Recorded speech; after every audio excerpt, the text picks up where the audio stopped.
Welcome back. I'm CHUNG EUN-BO, and we start off with our top stories.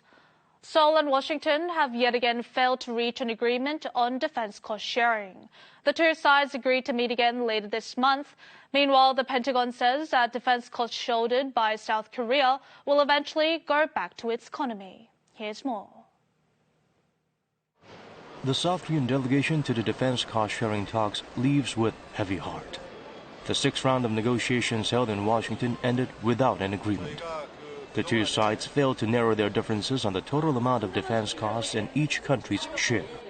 서로가 양해하는 그런 수준이 만들어져야 된다는 측면에서는 아직까지는 좀 더 서로 이견을 해소하는 그런 과정이 필요하다고 그렇게 생각을 하고 있습니다.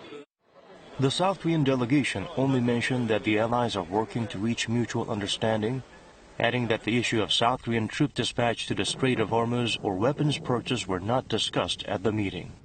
America's Department of Defense claims the costs shouldered by Seoul will eventually benefit the South Korean economy.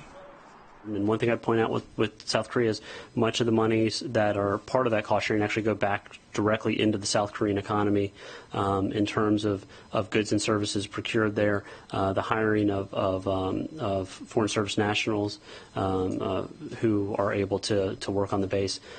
Pentagon spokesman Jonathan Hoffman highlighted that Washington has continued to push on this since President Trump came into office and expects U.S. allies, whether in the Middle East, Europe, or Asia, to pick up a little bit more of the burden. It's believed these remarks reflect Trump's determination to make allies pay more for their defense.